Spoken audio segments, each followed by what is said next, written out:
ഒട്ടുമിക്ക ആളുകൾക്കും ഗ്യാസ് കയറാറുണ്ട്. ഭക്ഷണം കഴിച്ചില്ലെങ്കിലൊക്കെ നോർമലി ഗ്യാസ് കയറാറുണ്ട്. പക്ഷെ ചില ആളുകൾക്ക് ഇത് സ്ഥിരമായിട്ടുണ്ടാവാറുണ്ട്. ഭക്ഷണം കഴിച്ചാലും ശരിയാണ്, അല്ലെങ്കിൽ കഴിക്കുന്നതിൻ്റെ മുമ്പായിരിക്കും, ചിലപ്പോൾ കിടന്ന് ഉറങ്ങുന്ന സമയത്തൊക്കെ ആയിരിക്കും ഗ്യാസ് കയറുന്നുണ്ടാവുക. ഇങ്ങനെ സ്ഥിരമായിട്ട് ഗ്യാസ് കയറുന്ന ഈ ഒരു പ്രശ്നം നമുക്ക് പൂർണ്ണമായിട്ട് അല്ലെങ്കിൽ ഒരു ശാശ്വതമായിട്ട് മാറ്റാൻ പറ്റുമോ?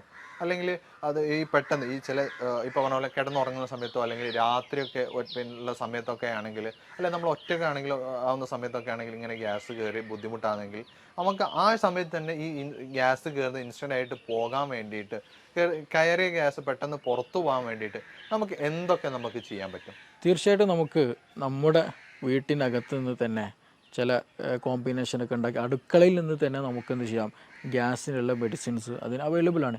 അതേപോലെ തന്നെ ചോദ്യത്തിൽ വന്നതുപോലെ നമുക്കിതിന് പൂർണ്ണമായും മാറ്റാൻ പറ്റുമോ എന്നുള്ളതാണ്. ഒരുപാട് പേർക്ക് നമ്മുടെ ക്ലിനിക്കിൽ വരുമ്പോൾ ചോദിക്കുന്നൊരു ചോദ്യമാണ് ഗ്യാസിൻ്റെ ഇഷ്യൂ. അത് പലപ്പോഴും പറയില്ല, അതൊരു സൈലൻ്റ് ആക്കിയിട്ട് വെക്കും, അതൊരു സെക്കൻഡറി ആക്കിയിട്ട് പലപ്പോഴും വെക്കാറുണ്ട്. പക്ഷെ നമ്മൾ മനസ്സിലാക്കേണ്ട ഒരു കാര്യം, ഓൾമോസ്റ്റ് പല റീസൺസിന്, പല അസുഖങ്ങൾക്കും കാരണം അതിൻ്റെ ബേസിക് ആയിട്ടുള്ളത് വയറാണ്.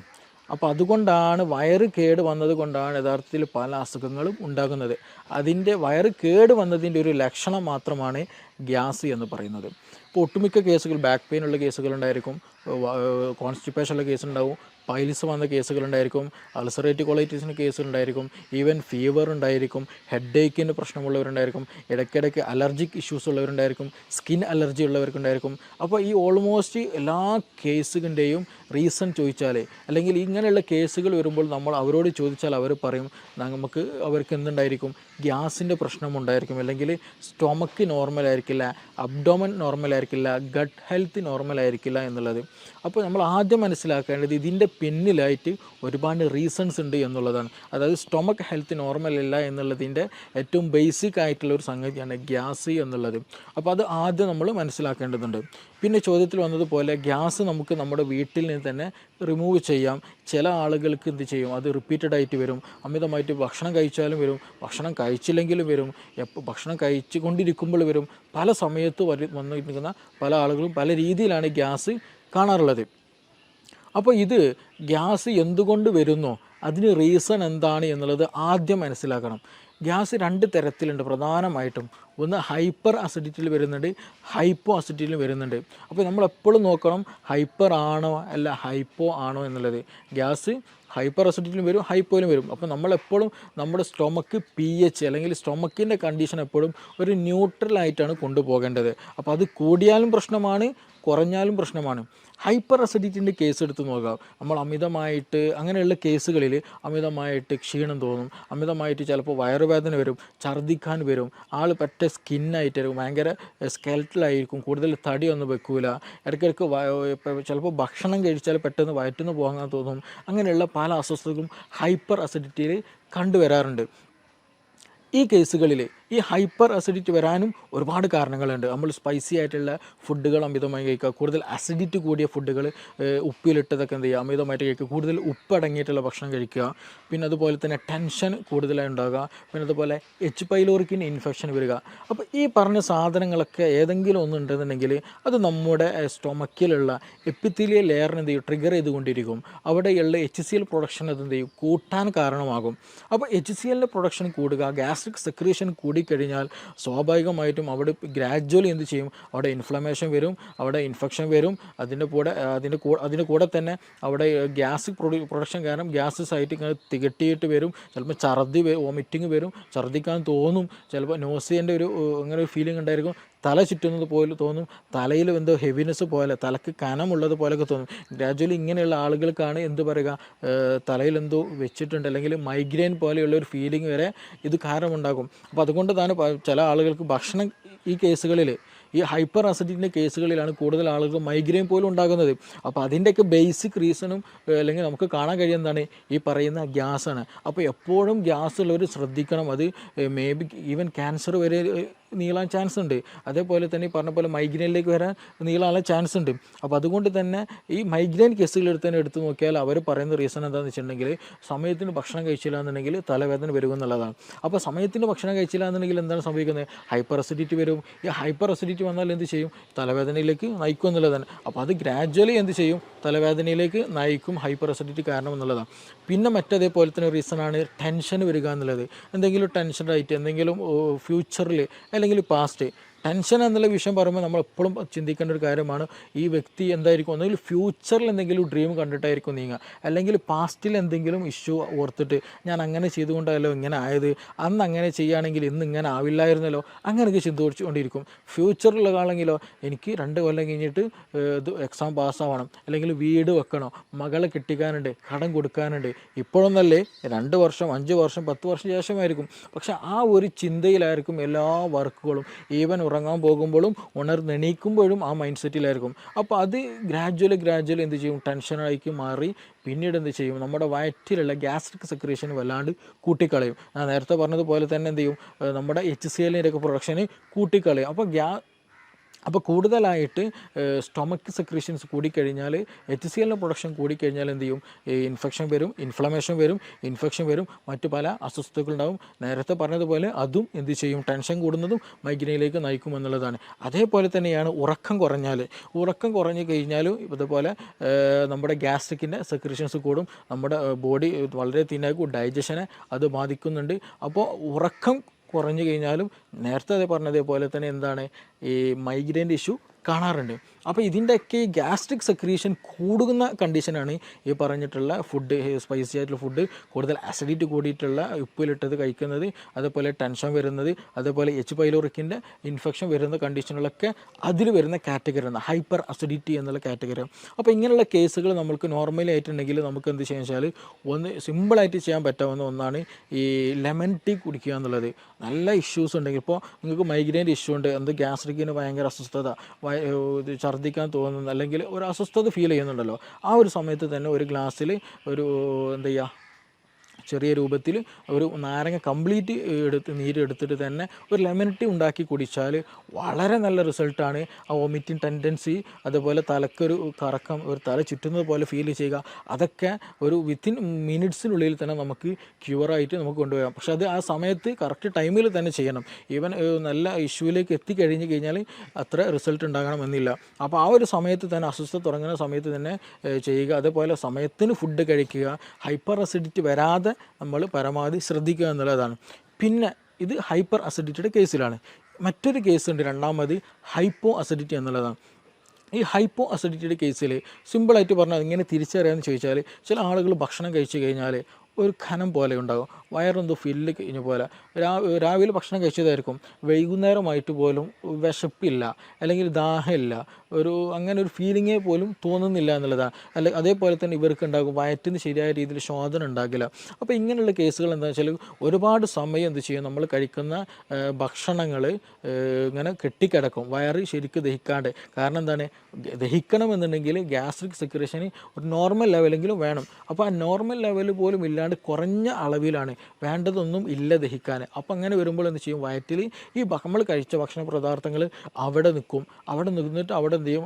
ബാക്ടീരിയൻ്റെ ഗ്രോത്ത് നടക്കും, അങ്ങനെ ബാഡ് സ്മെല്ലുള്ള കീഴ്വാഴ് പ്രൊഡ്യൂസ് ചെയ്യും. പിന്നെ ഇതുപോലെ ശോധന ശരിക്കും ലഭിക്കില്ല, ചിലപ്പോൾ വയറുവേദന ഉണ്ടാകും, വയറ് വീർത്ത പോലൊരു ഫീലിംഗ് ഉണ്ടാകും, വിശപ്പുണ്ടാകില്ല.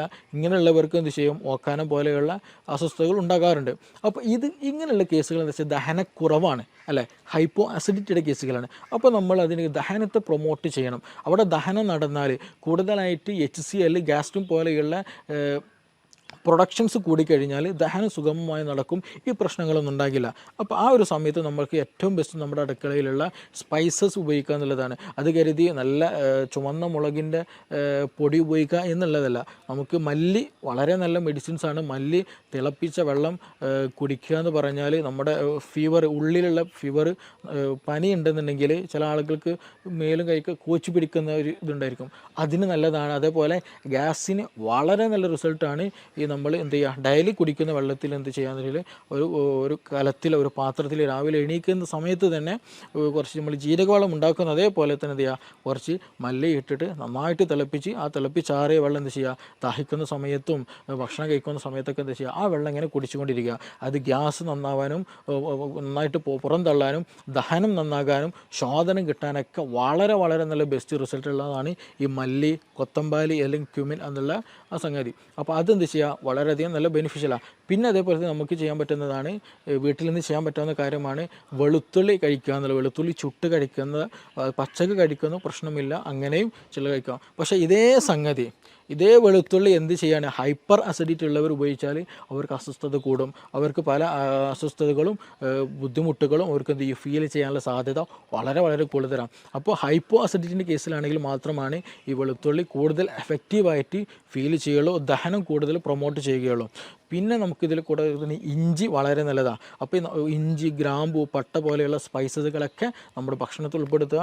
അത് വെച്ചുള്ള കഷായങ്ങൾ അത് അതേപോലെ തന്നെ എന്ത് ചെയ്യുക, ഭക്ഷണത്തിൽ ഉൾപ്പെടുത്തി കഴിക്കുന്നതൊക്കെ ദഹനം കൂട്ടാൻ വളരെ ഹെൽപ്ഫുള്ളാണ്. അപ്പോൾ അങ്ങനെയുള്ള സംവിധാനങ്ങൾ, അങ്ങനെയുള്ള മരുന്നുകളൊക്കെ എന്ത് ചെയ്യാന്ന് വെച്ചാൽ നമ്മുടെ ഭക്ഷണത്തിൽ മിങ്കിൾ ചെയ്തിട്ട് അത് ഭക്ഷണത്തിൻ്റെ കൂടെ ഒഴിവാക്കാനുള്ളതല്ല, അത് ഭക്ഷണത്തിൻ്റെ ഒരു പാർട്ടാക്കി തന്നെ നമ്മൾ ഉപയോഗിക്കുകയാണെന്നുണ്ടെങ്കിൽ നമ്മൾ കഴിക്കുന്ന ഭക്ഷണം എന്ത് ചെയ്യും, ദഹിക്കാൻ കൂടുതൽ സുഗമമാക്കാൻ കഴിയും. ഇതിന് സ്ഥിരമായിട്ട് മരുന്നുണ്ടോ, ഇതെങ്ങനെ സ്ഥിരമായിട്ട് വരാതിരിക്കാൻ ശ്രദ്ധിക്കുക എന്നുള്ളത് ഒരു ചോദ്യം ചോദിക്കേണ്ടായി. അപ്പോൾ നമ്മൾ ഈ കേസിൽ ശ്രദ്ധിക്കേണ്ടത് ഞാൻ നേരത്തെ പറഞ്ഞതുപോലെ ഇത് നമ്മൾ ദഹനവുമായി ബന്ധപ്പെട്ടതാണ്.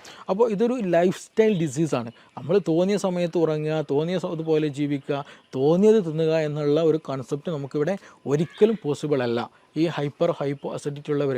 അപ്പോൾ നമ്മൾ ഭക്ഷണം സമയത്തിന് കഴിക്കുക, ആവശ്യത്തിന് കഴിക്കുക, ആവശ്യമുള്ള അളവിൽ കഴിക്കുക, ക്വാളിറ്റി ഉള്ളത് ക്വാണ്ടിറ്റി കുറച്ച് കൊണ്ട് എന്ത് ചെയ്യുക, കൂടുതൽ നല്ല രീതിയിൽ കഴിക്കുക എന്നുള്ളതാണ്. കഴിക്കുന്നത് നല്ല ക്വാളിറ്റി ഉള്ളതാകണം. ഒരുപാട് ചോറ് കഴിക്കുക എന്നുള്ളൊരു ടെൻഡൻസി ഒരിക്കലും പാടില്ല, അത് നമുക്ക് കൂടുതൽ ബുദ്ധിമുട്ടുകൾ ഉണ്ടാക്കുക എന്നുള്ളൂ. അപ്പോൾ ചെറിയ രൂപത്തിൽ അത്യാവശ്യം നല്ല രീതിയിലുള്ള സാധനങ്ങൾ മാത്രം കഴിക്കുക, സമയത്തിന് കഴിക്കുക, അമിതമാകാതിരിക്കുക. അതേപോലെ തന്നെ ഭക്ഷണം കഴിച്ച പാടെ ഉറങ്ങുന്ന ശൈലിയുണ്ട്. അപ്പോഴാണ് അപ്പോൾ എസ്പെഷ്യലി ഈ നൈറ്റ് ലൈഫ് ഇന്ന് കൂടിയൊരു കണ്ടീഷനാണ്. രാത്രി പുറത്ത് പോകലും അവിടെ നിന്ന് ഭക്ഷണം കഴിക്കലും, ഒരുപാട് ഭക്ഷണം കഴിച്ച് വരും, എന്നിട്ട് എന്ത് ചെയ്യും, നേരെ ബെഡ്ഷീറ്റിലേക്ക് കിടക്കും. രാത്രി സുപ്രഭാതത്തിലായിരിക്കും പെട്ടെന്ന് നെഞ്ഞുവേദന അല്ലെങ്കിൽ ഹാർട്ട് പെയിൻ, അതും ഈ നെഞ്ചരിച്ചിൽ എന്ന് പറയുന്ന ഗ്യാസിൻ്റെ ഒരു പെയിൻ, നമുക്ക് ഗ്യാസിൻ്റെ ഈ പെയിന് വരിക എന്ന് പറഞ്ഞിട്ടുണ്ടെങ്കിൽ നമ്മുടെ ഹാർട്ടിരിക്കുന്ന ഭാഗം ഉണ്ടല്ലോ, അവിടെ നിന്ന് തന്നെയാണ് ആ ഒരു പെയിന്, വേദന ഫീൽ ചെയ്യുക, തുടങ്ങുക അവിടെ നിന്ന് തന്നെയാണ്. അപ്പോൾ അതുകൊണ്ട് തന്നെ നമുക്ക് കൺഫ്യൂഷൻ ആയിരിക്കും, ഇത് എന്താണ്, ഹാർട്ട് അറ്റാക്ക് ആണോ, ഹാർട്ടിൻ്റെ ഇഷ്യൂ ആണെന്നുള്ളത്. നമ്മൾ ഉടൻ തന്നെ ഹോസ്പിറ്റലിൽ പോകും, ടെസ്റ്റുകളൊക്കെ നടത്തും, നോർമലായിരിക്കും, ഗ്യാസിന് പ്രശ്നമായിരിക്കും. ഇങ്ങനെ കൂടുതലായിട്ട് ഇന്ന് രാത്രികളിൽ ഹോസ്പിറ്റലുകൾ വരവ് കൂടുതലാണ്. എന്താണ് ഇതിന് റീസൺ എന്ന് ചോദിച്ചാൽ നൈറ്റ് ലൈഫാണ്. കൂടുതലായിട്ട് രാത്രിയിൽ അമിത ഭക്ഷണം കഴിക്കും, ഭക്ഷണം കഴിച്ചിട്ട് അതേപോലെ വന്നിട്ട് ബെഡിൽ കിടക്കും എന്നുള്ളതാണ്. ഇവർക്ക് ഛർദ്ദിക്കാൻ വരും, പുളിച്ചത് കെട്ടൽ വരും, പിന്നെ അങ്ങനെയുള്ള പല അസ്വസ്ഥതകളും ഇവർക്കുണ്ടായിരിക്കും. അപ്പോൾ അത് വരാനുള്ള റീസൺ എന്താണെന്ന് വെച്ചാൽ നമ്മളെ ഭക്ഷണം ഫില്ലായി കഴിഞ്ഞിട്ട് എന്ത് ചെയ്യും, ബെഡിൽ വന്ന് കിടക്കുന്ന സമയത്ത് ഈ ഗ്യാസ്ട്രിക്കിലുള്ള കണ്ടൻറ്റുകൾ എന്ത് ചെയ്യും, വീണ്ടും റിഗർജിറ്റേഷൻ വരും. നമ്മുടെ ഈസോഫാഗസ്, അതായത് അന്നനാളത്തിലേക്ക് തന്നെ എന്ത് ചെയ്യും, മുകളിലേക്ക് തന്നെ വീണ്ടും റിട്ടേൺ അടിക്കാൻ തുടങ്ങും. അങ്ങനെ റിട്ടേൺ അടിക്കുമ്പോഴാണ് നമുക്കൊരു പുളിരസം തോന്നുക, ഛർദ്ദിക്കാൻ തോന്നുക, അങ്ങനെയുള്ള പല അസ്വസ്ഥതകളും തോന്നുക. അപ്പോൾ അങ്ങനെ അസ്വസ്ഥതകളുള്ളവർ, അങ്ങനെ അസ്വസ്ഥത ഉള്ളവർക്കാണ് കൂടുതലായിട്ട് ഈ പറഞ്ഞതുപോലെ രാത്രി ഫുഡ് അമിതമായിട്ട് കഴിച്ചിട്ട് എന്ത് ചെയ്യും, വന്ന് കിടക്കുന്നവർക്കാണ് ഈ പറഞ്ഞുള്ള രാത്രിയിലുള്ള അസ്വസ്ഥതകൾ കൂടുതലായിട്ട് കാണുന്നത്. ഇനി മറ്റൊരു ചോദ്യം ചോദിച്ചതുപോലെ തന്നെ ഇതിന് ലൈഫ് സ്റ്റൈലൊക്കെ നോർമലാണ്, വേറെ പ്രശ്നങ്ങളൊന്നുമില്ല, കറക്റ്റ് ഭക്ഷണം കഴിക്കുന്നുണ്ട്, പക്ഷേ എന്നിട്ട് പോലും എന്ത് ഗ്യാസിന് അസ്വസ്ഥതകളുണ്ട്, ഛർദ്ദിക്കാൻ വരുന്നുണ്ട്, ചില സമയത്ത് അൾസറിൻ്റെ ഇഷ്യൂസ്, ഇടയ്ക്കിടയ്ക്ക് വായിലും മുറിവൊക്കെ വരുന്നുണ്ട്. തീർച്ചയായിട്ടും അതൊരു ഇൻഫെക്റ്റീവ് കണ്ടീഷനാണ്. എച്ച് പൈലോറിക്കിൻ്റെ പ്രസൻസ് കാരണമായിട്ട്, എച്ച് പൈലോറി ഓൾമോസ്റ്റ് എല്ലാ ആളുകളിലും കണ്ടുവരുന്ന ഒരു ബാക്ടീരിയയാണ് ബാക്ടീരിയം പൈലോറി എന്ന് പറയുന്നത്. എച്ച് പൈലോറിക് എന്നുള്ള ഈ ബാക്ടീരിയ എന്താണ്, ആക്റ്റീവായിട്ടുണ്ടായിരിക്കും, ഈ സ്റ്റൊമക്കിൽ ആക്റ്റീവായിട്ടുണ്ടായിരിക്കും. സ്റ്റൊമക്കിൻ്റെ ഒരു പ്രത്യേകതയുണ്ട്, നമ്മുടെ ഒരു എപ്പിത്തിലെ ലെയറുണ്ട്, നമ്മൾ ടൈറ്റ് ജംഗ്ഷൻ വെച്ചിട്ടുണ്ടെങ്കിൽ ഒരു സെല്ല് അടുത്ത സെല്ലും കൂടി ഭയങ്കര ടൈറ്റഡാണ്, അതിൻ്റെ ഇടയിൽ ഗ്യാപ്പില്ല. അങ്ങനെ ടൈറ്റായിട്ട് ഇങ്ങനെ നിരയായിട്ട് വെച്ച ഒരു ലെയറാണ് എപ്പിത്തിലെ ലെയർ. അതിന് നേരെ മുകളിലാണ് മ്യൂക്കസ് എന്നുള്ള ഒരു വഴുവഴുത്ത ഒരു കൊഴുപ്പുണ്ടായിരിക്കും. അതിൻ്റെ മുകളിലാണ് എന്ത് ഈ ആസിഡിൻ്റെ പ്രസൻസ് ഉണ്ടാവുക. അപ്പോൾ ഈ ആസിഡ് ഈ പറഞ്ഞ മ്യൂക്കസ്, അതിന് താഴെ എപ്പിത്തീലിയൽ ലെയർ. എപ്പിത്തീലിയൽ ലെയർ എന്ന് പറയുന്നത് നമ്മുടെ ബോഡിയോട് അത്രയും ചേർന്നിരിക്കുന്നതാണ്. അപ്പോൾ ആസിഡ് നമ്മുടെ ബോഡിയിലേക്ക് തട്ടരുത്, അല്ലെങ്കിൽ നമ്മുടെ ശരീരത്തിലെ സെല്ലിലേക്ക് തട്ടരുത്. അപ്പോൾ അതിന് പ്രൊട്ടക്ഷനാണ് യഥാർത്ഥത്തിൽ അതിന് ഇൻ ബിറ്റ്വീൻ ആയിട്ടുള്ള ഈ മ്യൂക്കസ് മെമ്പർ അല്ലെങ്കിൽ മ്യൂക്കസിൻ്റെ പ്രസൻസ് എന്ന് പറയുന്നത്. അത് നോർമലായിട്ട് നമുക്ക് വേണ്ടതാണ്. അപ്പോൾ ചില കണ്ടീഷനുകളിൽ ഈ എച്ച് പൈലോറിക്കിൻ്റെ പ്രസൻസ് കൂടുതലായിട്ടുണ്ടായിരിക്കും, എച്ച് പൈലോറിക് ആക്റ്റീവ് ആയിട്ടുണ്ടായിരിക്കും. അങ്ങനെ വരുമ്പോൾ നമ്മുടെ ശരീരം ഈ ഒരു എച്ച് പൈലോറിക്കിന് വേറെ പ്രത്യേകത കൂടെയുണ്ട്. അവർക്ക് യൂറിയസ് എന്നുള്ള ഒരു എൻസൈം അവരുടെ ശരീരത്തിലുണ്ട്, അല്ലെങ്കിൽ ആ ഒരു ബാക്ടീരിയയിലുണ്ട്. അപ്പോൾ അങ്ങനെയുള്ള കണ്ടീഷനുകളിൽ ഈ ഫുഡ് പാർട്ടിക്കിൾ വരുമ്പോൾ എന്ത് ചെയ്യുമെന്ന് വെച്ചിട്ടുണ്ടെങ്കിൽ ഇവർ ഈ യൂറിയസ് എന്ത് ചെയ്യും, യൂറിയനെ എന്ത് ചെയ്യും, കൺവേർട്ടഡ് ആക്കിയിട്ട് അമോണിയാക്കി മാറ്റും. NH3 അമോണിയാക്കി മാറ്റും. ഈ എച്ച് പൈലോറിക് ബാക്ടീരിയ എന്ത് ചെയ്യും, അവരുടെ എൻസൈം ഉപയോഗിച്ചിട്ട് ഭക്ഷണത്തിൽ വരുന്ന യൂറിയയെ എന്ത് ചെയ്യും, മാറ്റും, അമോണിയായിട്ട് മാറ്റും. ഈ അമോണിയ എന്താണ്, ഒരു ആൽക്കലി കണ്ടൻ്റാണ്. അമോണിയ ആൽക്കലി കണ്ടൻ്റാണ്. അപ്പോൾ ചുരുക്കി പറഞ്ഞാൽ എച്ച് പൈലോറിക്കയുടെ എന്ന ബാക്ടീരിയയുടെ സാന്നിധ്യത്തിൽ എന്ത് ചെയ്യും, കൂടുതലായിട്ട് ബാക്ടീരിയ ഉണ്ടാകുമ്പോൾ അതെല്ലാം വരുന്ന യൂറിയൊക്കെ എന്ത് കൺവേർട്ടഡ് ആക്കി മാറ്റും, അമോണിയ ആയിട്ട് കൺവേർട്ടഡ് ആക്കി മാറ്റും. അപ്പോൾ ചുരുക്കി പറഞ്ഞാൽ ഈ എച്ച് പൈലോറിക് കാരണമായിട്ട് അവിടെ ഒരു ആൽക്കലി മീഡിയം എന്ത് ചെയ്യും, ഉണ്ടാകാനുള്ള സാധ്യത, അല്ലെങ്കിൽ ആൽക്കലി മീഡിയം ഉണ്ടായിക്കൊണ്ടേയിരിക്കും. അപ്പോൾ നമ്മളെ വയറ്റിൽ തന്നെ എന്തുണ്ട്, ആസിഡും ഉണ്ട്. അപ്പോൾ ഈ ആൽക്കലിയും ആസിഡും മിക്സ് ആയി കഴിഞ്ഞാൽ സ്വാഭാവികമായിട്ടും ന്യൂട്രലൈസേഷൻ നടക്കും. അപ്പോൾ അമിതമായിട്ടുള്ള എച്ച് പൈലോറിക് ആക്ഷൻ വന്നു കഴിഞ്ഞാൽ, ഈ അമിതമായിട്ട് അമോണിയയുടെ സാന്നിധ്യം വന്നു കഴിഞ്ഞാൽ നമ്മുടെ ശരീരത്തിൽ നമുക്ക് ദഹനത്തിന് വേണ്ടിയിട്ടുള്ള നമ്മുടെ ഈ ആസിഡിന് എന്ത് ചെയ്യും, അത് ലെയർ കുറയും. അത് പിന്നെ മെല്ലെ മെല്ലെ എന്ത് ചെയ്യുമെന്ന് വെച്ചിട്ടുണ്ടെങ്കിൽ ഈ പറഞ്ഞ എച്ച് പൈലോറിക് ഗ്രാജ്വലി നമ്മുടെ മ്യൂക്കസും കടന്നിട്ട് മെല്ലെ നമ്മുടെ ഈ എപ്പിത്തീലിയൽ ലെയറിലേക്ക് വന്ന് അറ്റാച്ച് ചെയ്യും. അവിടെ പിന്നെ എന്ത് ചെയ്യും, ഇൻഫ്ലമേഷൻസ് വരും. ആ ഇൻഫ്ലമേഷൻസ് ഗ്രാജ്വലി ഈ പറഞ്ഞ പോലെ അൾസറിലേക്ക് മറ്റു പല പ്രശ്നങ്ങളിലേക്ക് വരും. അപ്പോൾ ചുരുക്കി പറഞ്ഞാൽ ഈ ഒരു സമയത്ത് തന്നെ മീൻസ് ഞാൻ നേരത്തെ പറയുകയുണ്ടായി, ഇതെന്ത് ചെയ്യും, ഈ ആൽക്കലി മീഡിയം ഈ എച്ച് പൈലോറിക് ഉണ്ടാക്കുമ്പോൾ സ്വാഭാവികമായിട്ടും എന്ത് ചെയ്യും, നമ്മുടെ ശരീരം കൂടുതലായിട്ട് ആസിഡ് പ്രൊഡക്ഷൻ നടക്കും. ഹൈപ്പർ അസിഡിറ്റി ആ സമയത്ത് ഉണ്ടാകാനുള്ള സാധ്യതയുണ്ട്. അപ്പോൾ ഓൾമോസ്റ്റ് പല കേസുകളിലും ഹൈപ്പർ അസിഡിറ്റി ഉണ്ടാകാനുള്ള റീസൺ എന്താണെന്ന് വെച്ചിട്ടുണ്ടെങ്കിൽ ഈ പറഞ്ഞിട്ടുള്ള എച്ച് പൈലോറിക്കിൻ്റെ കേസില്ല. അപ്പോൾ നമ്മൾ PPI പ്രോട്ടോമം ഇൻഹിബിറ്റേഴ്സോ പാൻഡോഫ് പോലെയുള്ള മെഡിസിൻസ് കഴിച്ചാൽ ഒരു സാന്ദർഭികമായിട്ട് ആ ഒരു സമയത്ത് റിലീഫ് കിട്ടുമെന്നല്ലാണ്ട് ഗ്രാജ്വലായിട്ട് ഒരു പെർമനൻ്റ് ആയിട്ട് റിലീഫ് നമുക്ക് കിട്ടിക്കൊള്ളുന്നുണ്ടാകില്ല. അതിന് ബേസിക്കലി റീസൺ എന്താണെന്ന് വെച്ചാൽ ഈ പറയുന്ന എച്ച് പൈലോറിക്കിൻ്റെ പ്രസൻസ് ആണ്. അപ്പോൾ ആ ഒരു സമയത്ത് നമ്മൾ പ്രോപ്പറായിട്ട് എച്ച് പൈലോറിക്കിന് ട്രീറ്റ്മെൻറ്റ്, അതിനെ ഇറാഡിക്കേറ്റ് ചെയ്യാനുള്ള ട്രീറ്റ്മെൻറ്റ് നടത്തുക എന്നുള്ളതാണ്. ഈ ഒരു കേസുകളിൽ തന്നെയാണ് നമുക്ക് ശരിയായ ദഹനം നടക്കില്ല. അതേപോലെ നമ്മുടെ ഗഡ് ഹെൽത്തിനത് ബാധിക്കും. ഗഡ് ഹെൽത്തിലേക്ക് പോകുമ്പോൾ, കാരണം നമ്മുടെ ഗ്യാസ്ട്രിക് മീഡിയം വളരെ വളരെ ഇമ്പോർട്ടൻ്റ് ഡൈജഷന്. അപ്പോൾ അവിടെ ഇംപ്രോപ്പർ ആയിരുന്നെങ്കിൽ സ്വാഭാവികമായിട്ടും അതിൻ്റെ കണ്ടിന്യൂഷൻ ആയിട്ടുള്ള സ്മോൾ ഇൻറ്റെസ്റ്റൈനും ലാർജ് ഇൻറ്റെസ്റ്റൈനിലൊക്കെ എന്ത് ചെയ്യും, ബാക്ടീരിയൽ മീഡിയയിൽ ചേഞ്ചസ് വരും. അങ്ങനെ ചേഞ്ചസ് വന്നാൽ ഗട്ട് ലീക്ക് പോലെയുള്ള പ്രശ്നങ്ങളുണ്ടാകും. ഗട്ട് ലീക്ക് എന്ന് പറഞ്ഞാൽ നമ്മുടെ ഗട്ട് വാള്, അതായത് ഞാൻ നേരത്തെ പറഞ്ഞതുപോലെ ഈ സ്റ്റൊമക്കിനുള്ള ലൈനിങ് പോലെ അതേപോലെ ഒരു ലൈനിങ് എന്തിനുണ്ട്, നമ്മുടെ കുടലിനുണ്ട്. അപ്പോൾ ആ ഒരു നോർമലി ആയിട്ടുള്ള അതിൻ്റെ ഒരു മീഡിയം നഷ്ടപ്പെടുമ്പോൾ സ്വാഭാവികമായിട്ടും ഗട്ടിലുള്ള ഒരുപാട് സൈറ്റോടോക്സിൻസ് ഉണ്ട്, നമ്മുടെ കോശങ്ങളെ നശിപ്പിക്കാൻ കഴിയുന്ന, ഇൻഫെക്ഷൻ ഉണ്ടാക്കാൻ കഴിയുന്ന, നമ്മുടെ ഹെൽത്തിനെ നെഗറ്റീവായിട്ട് എഫക്റ്റ് ഉണ്ടാക്കുന്ന പല സാധനങ്ങളും, പല വസ്തുക്കളും, പല ബൈ പ്രൊഡക്റ്റുകൾ എന്തുണ്ട് നമ്മുടെ ഈ ഒരു ഭക്ഷണം അല്ലെങ്കിൽ ഈ ഒരു ഭക്ഷണത്തിനുണ്ടായിരിക്കും. അപ്പോൾ അതെന്ത് ചെയ്യും, നമ്മൾ ഡയറക്റ്റായിട്ട് നമ്മുടെ ശരീരത്തിൽ കിടക്കും. അത് പിന്നീട് ഓട്ടോ ഇമ്മ്യൂൺ ഡിസീസുകളായിട്ട് പലപ്പോഴും ഉണ്ടാകാറുണ്ട്.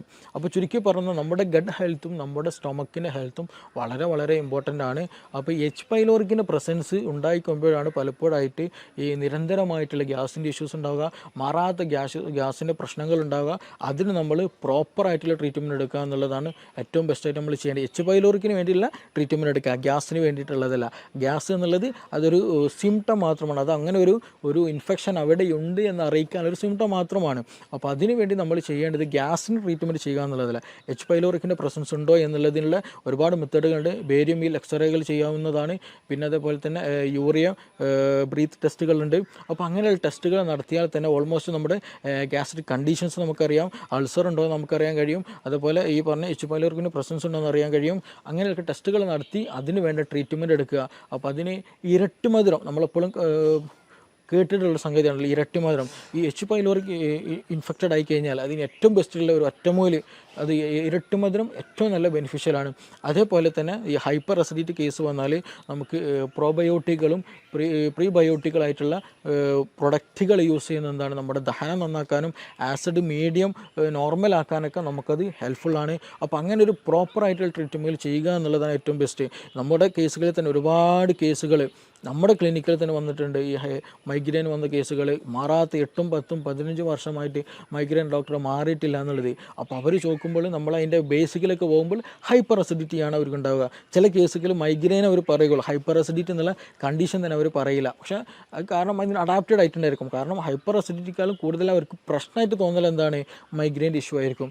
അപ്പോൾ പക്ഷേ ഈ ഹിസ്റ്ററി എടുത്ത് പോകുമ്പോൾ അവർക്ക് ഹൈപ്പർ അസിഡിറ്റി ആയിരിക്കും കൂടുതലായിട്ടുണ്ടായിരിക. അപ്പോൾ സ്വാഭാവികമായിട്ടും അവർക്ക് മോശം ക്ലിയർ ആയിരിക്കില്ല, ദഹനം ക്ലിയർ ആയിരിക്കില്ല. ഞാൻ നേരത്തെ പറഞ്ഞതുപോലെ ഗട്ട് ഹെൽത്ത് ബാഡായിരിക്കും, പ്രോപ്പറായിട്ട് നിലനിൽക്കില്ല.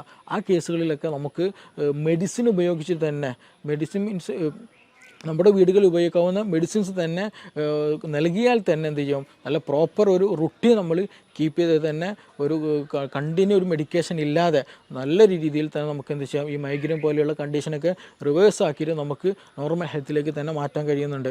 അപ്പോൾ അതിൻ്റെയൊക്കെ ഒരു ബേസിക് എന്ന് പറയുന്നതാണ് യഥാർത്ഥത്തിൽ ഗ്യാസ് അല്ലെങ്കിൽ ഗ്യാസ്ട്രിക് ഇഷ്യൂ എന്നുള്ളത്. അപ്പോൾ ഇതിന് പ്രോപ്പർ ട്രീറ്റ്മെൻറ്റ് ഉണ്ട്, പ്രോപ്പർ വേ ഓഫ് ലിവിങ് ഉണ്ട്. അപ്പോൾ അത് ഏത് റൂട്ടിലാണോ ഏതാണോ പ്രശ്നം എന്നുള്ളത് ഐഡൻറ്റിഫൈ ചെയ്യുക എന്നുള്ളതാണ് ഫസ്റ്റ് നമ്മൾ ചെയ്യേണ്ടത്. അത് ഐഡൻറ്റിഫൈ ചെയ്തതിന് ശേഷം അതിന് പ്രോപ്പറായിട്ട് അതിനെ നമ്മൾ എന്ത് ചെയ്യണം, ഹൈപ്പർ പ്രശ്നമാണോ, ഹൈപ്പർ അസിഡിറ്റിൻ്റെ പ്രശ്നമാണോ, ഹൈപ്പോ അസിഡിറ്റിൻ്റെ പ്രശ്നമാണോ. ഹൈപ്പർ അസിഡിറ്റിൻ്റെ പ്രശ്നമാണെങ്കിൽ തന്നെ നമ്മുടെ ഡയറ്റിൽ അമിതമായിട്ടുള്ള എന്തെങ്കിലും എരിവ് കൂടിയതോ സോൾട്ടി ആയിട്ടുള്ളതോ അങ്ങനെയുള്ള എന്തെങ്കിലും ഉപയോഗിക്കുന്നതാണോ, ഇതിനകത്തിൽ ടെൻഷൻ എന്തെങ്കിലും ഉണ്ടോ, ഇതിനകത്തിൽ എച്ച് പൈലോറി ഇൻഫെക്ഷൻ തന്നെയാണോ, അങ്ങനെയുള്ളത് ഏതാണോ എന്നുള്ളത് ഡിഫറൻഷ്യേറ്റ് ചെയ്യണം. ഇനി ഹൈപ്പോ അസിഡിറ്റിൻ്റെ കേസിലാണെങ്കിലും ശരി, അവിടെയും എച്ച് പൈലോറിക്കിൻ്റെ പ്രശ്നം ഉണ്ടാകാറുണ്ട് ചില കേസിൽ. അപ്പോൾ അത് വന്നതാണോ, ഇനി അതല്ല വേറെ അമിത ഭക്ഷണമാണോ, നമ്മുടെ റുട്ടീനുള്ള പ്രശ്നമാണോ, അത് ഏതാണോ എന്നുള്ളത് നമ്മൾ കറക്റ്റ് ഐഡൻറ്റിഫൈ ചെയ്യേണ്ടതുണ്ട്.